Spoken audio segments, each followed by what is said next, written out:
Muy buen día para todos y un cordial saludo. Y como todos los días, gracias a Dios damos por ese nuevo día que nos da, por cada cosa que nos brinda y la oportunidad de leer y aprender de su palabra, ¿verdad? Bueno, hoy entonces les invito, van a abrir sus Biblias, vamos a cantar en el libro de los Salmos, el Salmo 63. Salmos capítulo 63 dice así: Dios, Dios mío eres tú, de madrugada te buscaré. Dios, Dios mío eres tú, de madrugada te buscaré. Mi alma tiene sed de ti, mi carne te anhela, en tierra seca y árida donde aguas no hay, para ver tu poder y tu gloria, así como te he mirado en el santuario, porque has sido mi socorro, y así en la sombra de tus alas me regocijaré. Dios, Dios mío eres tú, de madrugada te buscaré. Dios, Dios mío eres tú, de madrugada te buscaré. Está mi alma pegada a ti, tu diestra me ha sostenido, en tierra seca y árida donde aguas no hay, para ver tu poder y tu gloria, así como te he mirado en el santuario. Está mi alma pegada a ti, tu diestra me ha sostenido, en tierra seca y árida donde aguas no hay, para ver tu poder y tu gloria, así como te he mirado en el santuario, así como te he mirado en el santuario. Interesante la letra de este salmo y que le han puesto melodía y podemos cantarle al Señor. Bien, les invito a tomar el tintico. Pueden ir abriendo sus Biblias en el libro de Primera de Samuel, capítulo 4. Vamos a orar. Bendito Dios y Padre, gracias Señor, te damos por tu amor y por tu misericordia. Gracias te damos en este día por la oportunidad que nos das un día más en esta tierra y que Señor pues sea para bendición de todos, y te pedimos que nos des sabiduría, nos des entendimiento y que podamos, Señor, comprender el mensaje que nos traes, que sea para crecimiento espiritual. Gracias, bendito Dios, en el nombre de nuestro Señor Jesucristo. Amén. Bien, continuamos con el tindico porque se enfría.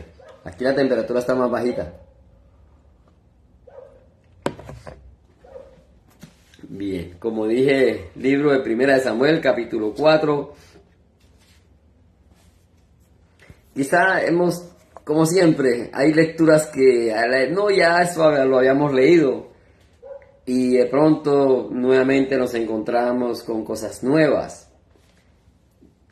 A veces uno dice, ¿verdad? ¿Qué mensaje pongo? ¿Qué quiero llevar?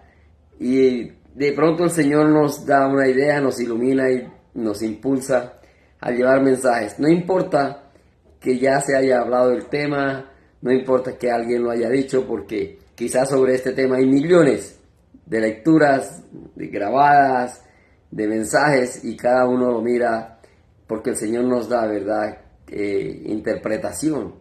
Y por eso es que también difícilmente hemos encontrado, o no difícilmente, fácilmente encontramos muchas interpretaciones de la palabra en tantas iglesias y tantas cosas, ¿verdad?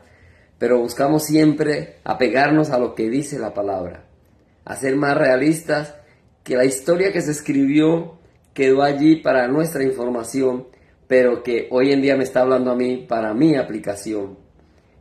Por ahí, ahí en alguna parte dice que el pueblo que no conoce su historia está condenado a repetirla.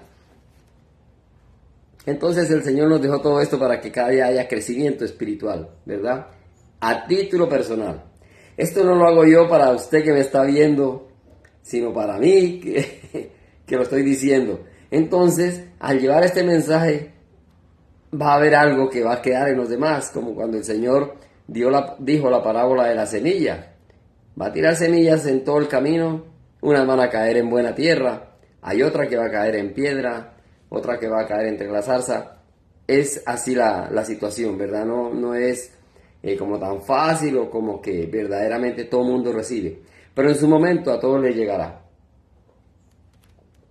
Bueno, vamos a terminar el tintico de la mañana.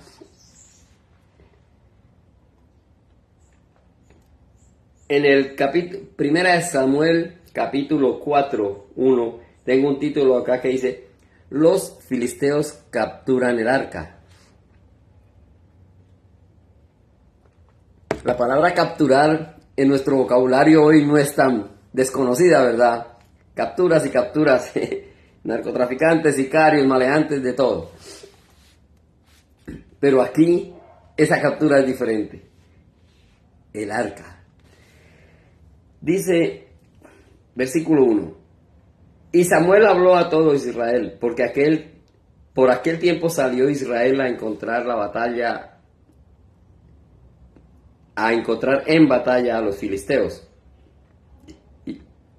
Y acampó junto a Ebenezer, y los filisteos acamparon en Afec.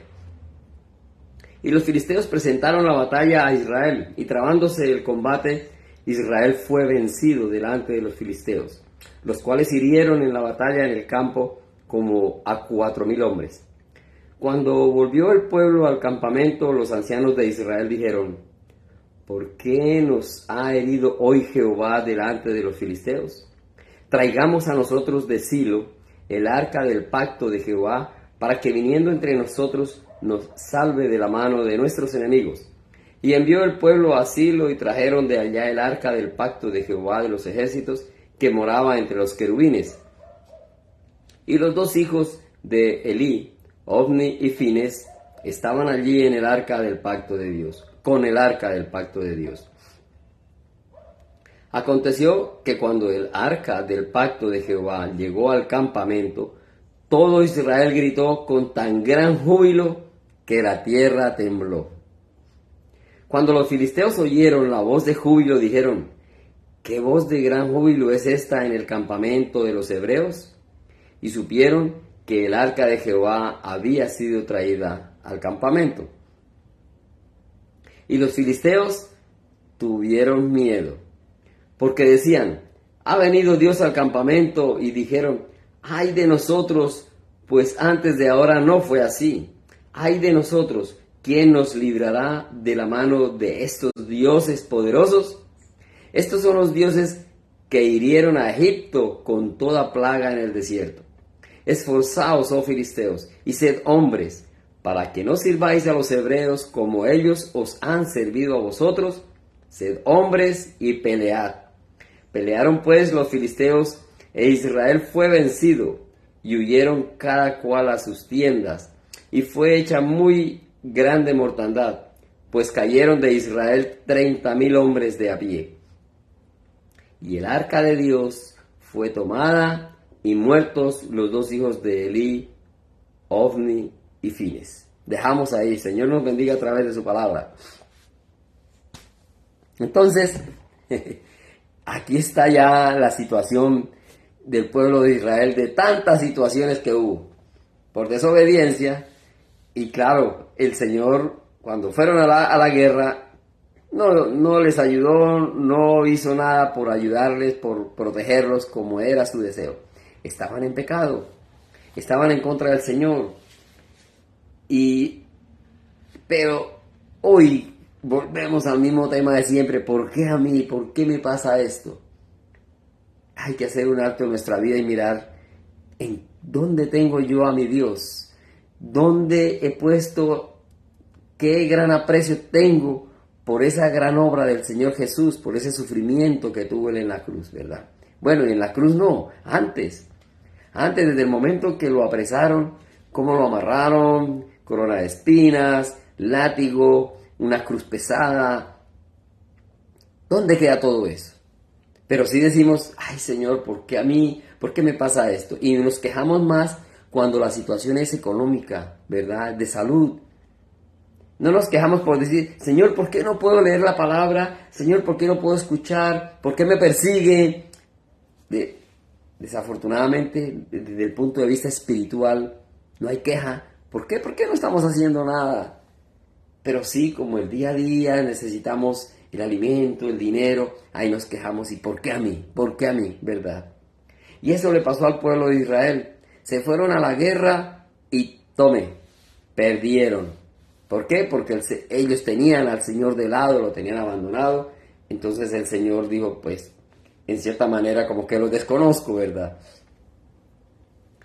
Pero cuando regresan de la guerra al campamento, allí están los líderes, están los ancianos que se habían quedado, quizá todos ellos decían, no hubo aprobación, ¿por qué se fueron? No era el momento. Hicieron también algo en contra, ¿verdad?, de lo que Dios quería. Se fueron a la guerra, es como cuando alguien se va a la guerra sin ningún arma. Alguien se va a trabajar al campo y no lleva herramientas o a su trabajo. Se fueron desarmados a hacer nada. Entonces, una interesante pregunta, ¿verdad? En el versículo 3 dice, ¿por qué nos ha herido hoy Jehová delante de los filisteos?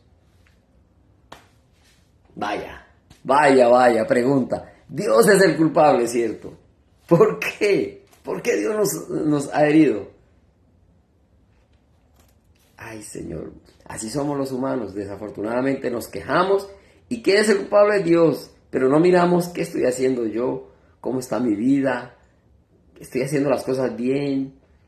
Y lo más básico que pasa en nuestras vidas el día a día es la mentira.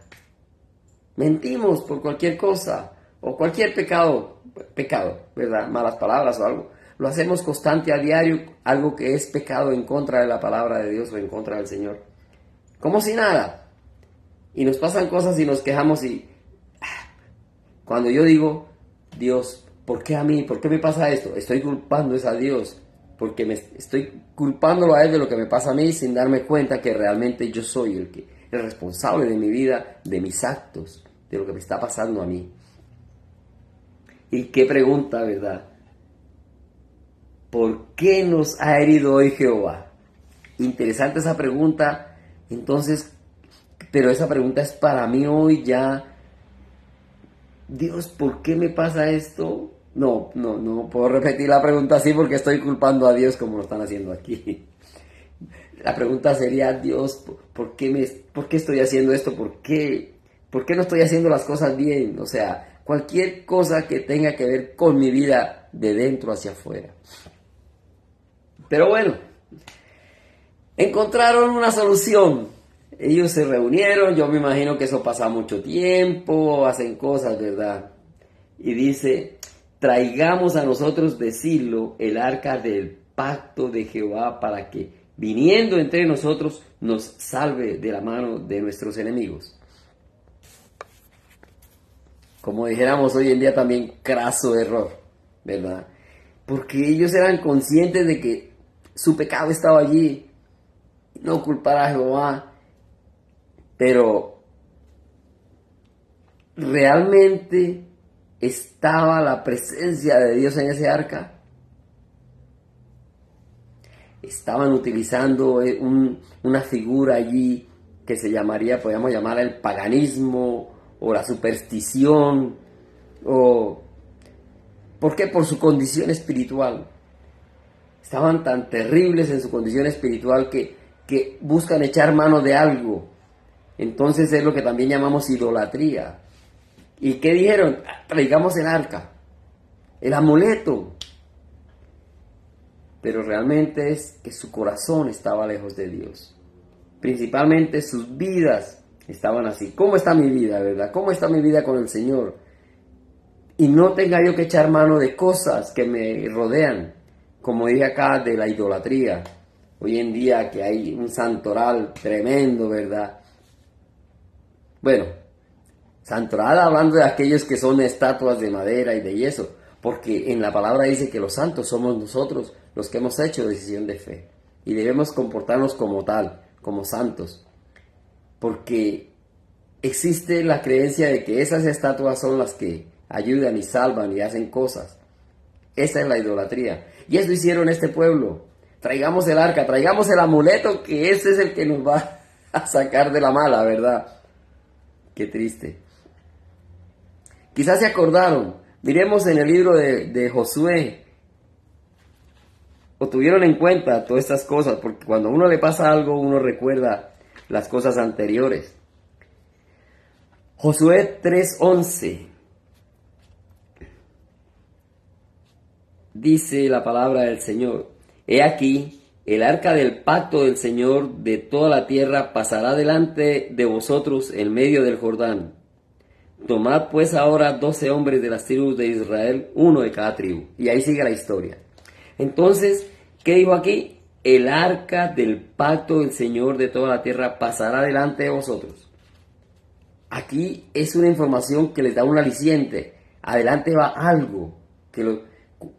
Cuando veo hoy en día personas que piden protección y entonces van gente de seguridad adelante, a los lados, atrás, como se sienten seguros.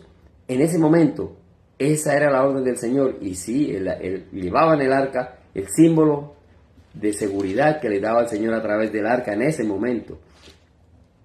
Miramos ahí en el mismo 3:17 dice: Y Josué mandó a los sacerdotes, 3:17, mas los sacerdotes que llevaban el arca del pacto de Jehová estuvieron en seco firmes en medio del Jordán hasta que todo el pueblo hubo acabado de pasar el Jordán y todo Israel pasó en seco. En ese momento el Señor permitió mostrar a través del arca que Él era quien tenía el poder, que Él era quien organizaba nuestra vida. Pero no como amuleto, como quisieron tenerlo aquí. No, tráigalo, es el juguetico. Así no fue la cosa. Fue el Señor quien permitió que las cosas se hagan en orden. Todos tenemos un orden. Y ellos pensaron que lo mismo, tener el arca simplemente como amuleto, desobedeciéndole al Señor, les iba a salir todo bien. Iban a ganar la guerra. Y no es así. No podemos hacer lo que yo quiero, lo que a mí me parece, lo que es justo para mí, entre comillas, ¿no? Porque me conviene, y el Señor por allá de lado. No leemos, no nos congregamos, no participamos de la cena del Señor, y tantas cosas que pasan en mi vida, ¿verdad? Todo eso me puede pasar a mí. Pero ¿quién es el culpable? Ahí dice el Señor. Es que no tengo el amuleto, Señor. Acuérdate que la vez pasada sí usaste ese amuleto, y ahora ¿por qué, verdad? Así no son las cosas. Porque también recordamos. Miremos en Éxodo capítulo 40, 34, un poquito más atrás la historia.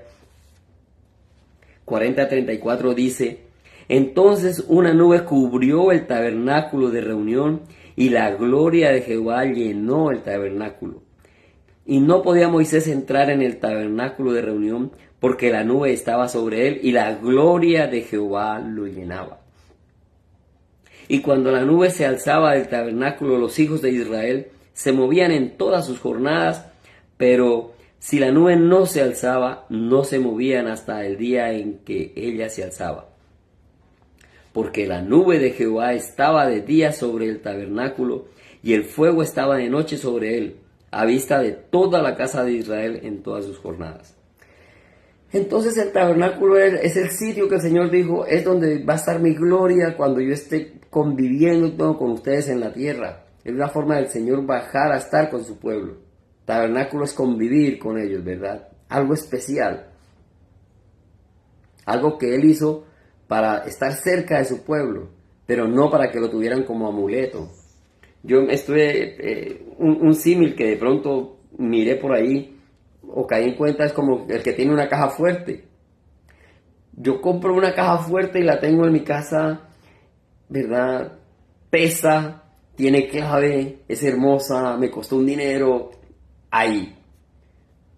Pero si está vacía, ¿de qué sirve? Nada. Pero si yo abro la caja fuerte y hay allí cosas importantes, valiosas para mi vida, entonces esa caja tiene un valor, porque tiene otro valor interno, algo más importante. Entonces, así pasa con esta gente. ¿De qué les servía tener el tabernáculo? ¿De qué les servía tener el arca allí si realmente lo más precioso no estaba allí? La gloria de Dios no estaba en ese momento con ellos. Eso era cuando el Señor mismo daba la orden, cuando Él bajaba, cuando Él así lo creía conveniente. Pero ¿cómo pretendo yo estar en pecado, estar haciendo las cosas mal y que lo que yo quiero llegue a mi vida? De buena manera, porque hay malos, ¿verdad? Hay personas, sabemos que hay personas que su comportamiento es terrible y de alguna manera obtienen lo que quieren, dinero, propiedades, cosas, y a las malas, ¿verdad? De una manera ilegal. Y eso es lo que pretendían estos en este momento. Dios lejos, fuera, pero ir a la guerra, ir a ganar, ir a hacer y hacer y hacer. Y el Señor no estaba, el Señor no les estaba protegiendo porque ellos lo dejaron de lado. Entonces, perdieron todo realmente, porque dice que la felicidad fue grande cuando tuvieron esa gran idea de traer el arca y la trajeron. Y dice el versículo 4, y envió el pueblo a Silo y trajeron de allí el arca del pacto de Jehová de los ejércitos que moraba entre los querubines. Y los dos hijos de Eli, Ofni y Fines, estaban allí con el arca del pacto de Dios. Otro error más. Estos sacerdotes eran no lo peor, pero estaban haciendo las cosas bien malas. Cuando tengan una oportunidad, busquen la historia de estos dos personajes. Entonces, trajeron el arca que no era lo correcto de acuerdo a su pensamiento, porque el arca sí es el sitio donde Dios bajaba a reunirse con su pueblo, a mostrar su gloria, pero no era el momento ni la forma. Y la trajeron, ¿quiénes? Los dos sacerdotes que habían hecho lo peor.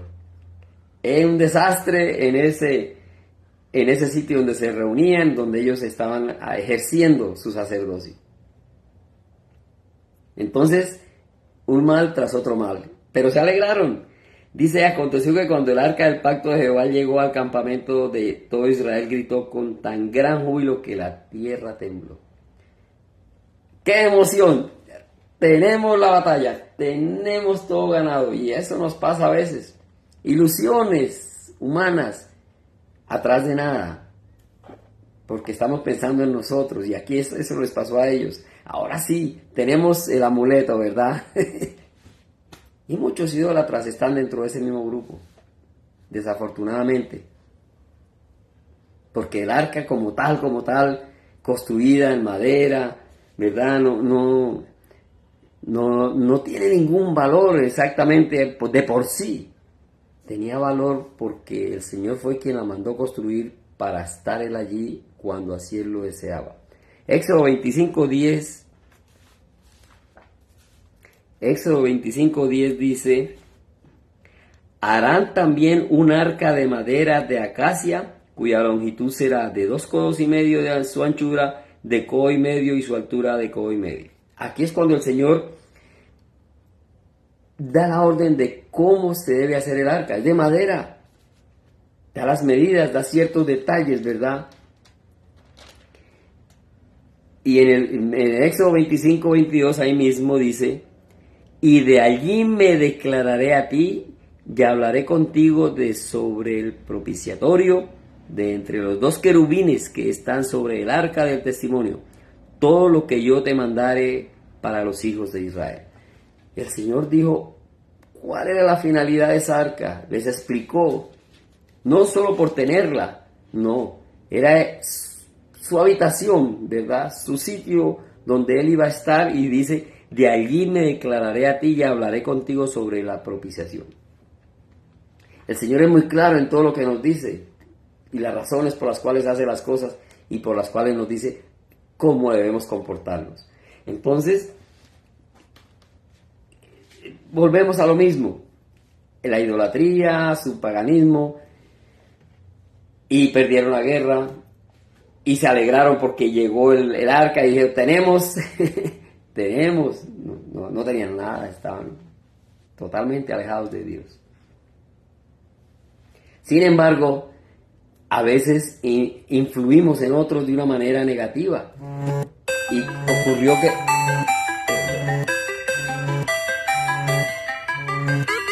perdón, que hay una alarma aquí. Bueno, ok. Esto infundió temor en los enemigos. Se asustaron los filisteos porque el alboroto, fue tan grande el alboroto del pueblo que dice que tembló la tierra. Yo me imagino la alegría, claro. Ahora sí, la tenemos toda ganada. Ahora sí, nadie nos va.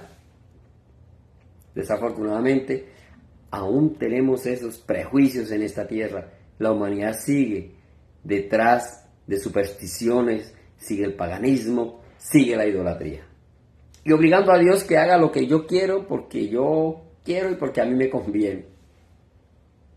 No hemos cambiado nada. La historia sigue igual.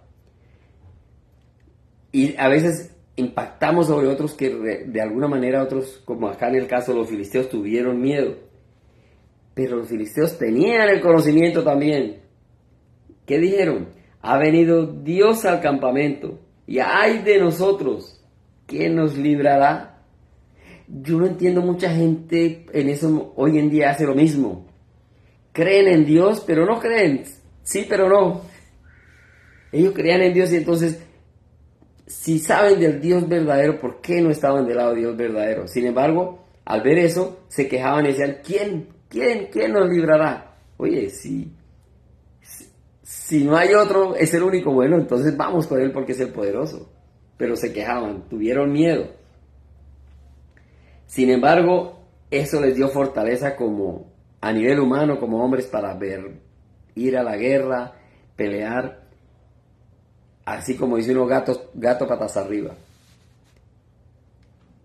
Y dijeron, no podemos dejar que estos hebreos nos subyuguen, que seamos ahora los sirvientes de ellos, ¿no? Que sigan ellos siendo los sirvientes nuestros. Esto les dio más ánimo también. A pesar del Dios que ellos veían como poderoso, ellos dijeron, no, pero esto no nos puede ganar porque nosotros somos mejores, han sido nuestros trabajadores, nuestros esclavos, no podemos ahora cambiarla. Entonces fijémonos cómo a veces las situaciones se genera esa adrenalina y nos obliga o nos lleva a hacer cosas que no son, cosas que no convienen. En el versículo 10 dice, pelearon pues los filisteos e Israel fue vencido y huyeron cada cual a sus tiendas. Y fue grande la mortandad y tuvieron que huir. Pero aquí el punto es en el versículo 11 que dice, y el arca de Dios fue tomada y muertos los dos hijos de Elí, Ofni y Fines. Ahí era el punto donde iban a llegar indefectiblemente porque estaban desobedeciendo a Dios.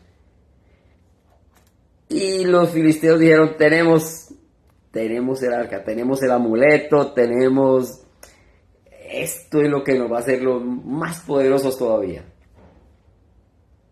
Y los dos sacerdotes, aquellos que no estaban cumpliendo como debía ser, murieron.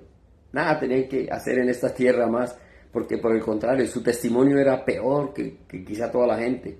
Su testimonio estaba dejando mucho que desear, mucho que pensar. Entonces ojalá que miremos bien, no seamos como en ese momento el pueblo de Israel, con ese amuleto y creyendo que así las cosas se nos van a dar, o como estos sacerdotes que estaban del lado del Señor, eran los que tenían que hacer las cosas buenas, los holocaustos, dar ejemplo. ¿Y cuál ejemplo? Nada, haciendo las cosas terribles. Bueno, que nos queda todas estas historias, pero es para mi vida. ¿Qué estoy haciendo? ¿Dónde tengo al Señor en mi vida? ¿Cómo reconozco yo la gran obra del Señor Jesús? ¿Verdad? Entonces ojalá que cada día estemos creciendo y creciendo, pero espiritualmente. Bueno, voy a cantar. Yo tenía por acá nuevamente. Vamos a buscar el libro de Josué. Y vamos a cantar en el capítulo 1. versículo 8. Tiene música también. Nunca se apartará de tu boca este libro de la ley, sino que de día y de noche meditarás en él, para que guardes y hagas conforme a todo lo que en él está escrito, porque entonces harás prosperar tu camino y todo te saldrá bien. Qué bueno, qué interesante este versículo, una respuesta a lo que acabamos de ver, ¿verdad? Todo te saldrá bien, pero en el camino del Señor. Vamos a orar. Bendito Dios y Padre, gracias te damos por este día, por tu amor, por tu palabra. Ponemos en tus manos, Señor, este día para que nos cuides y nos protejas. Que todo lo que hagamos sea bajo tu cuidado. Gracias, Padre Santo, en el nombre de nuestro Señor Jesucristo. Amén. Bueno, despedidos y hasta otra oportunidad. Bendiciones para todos.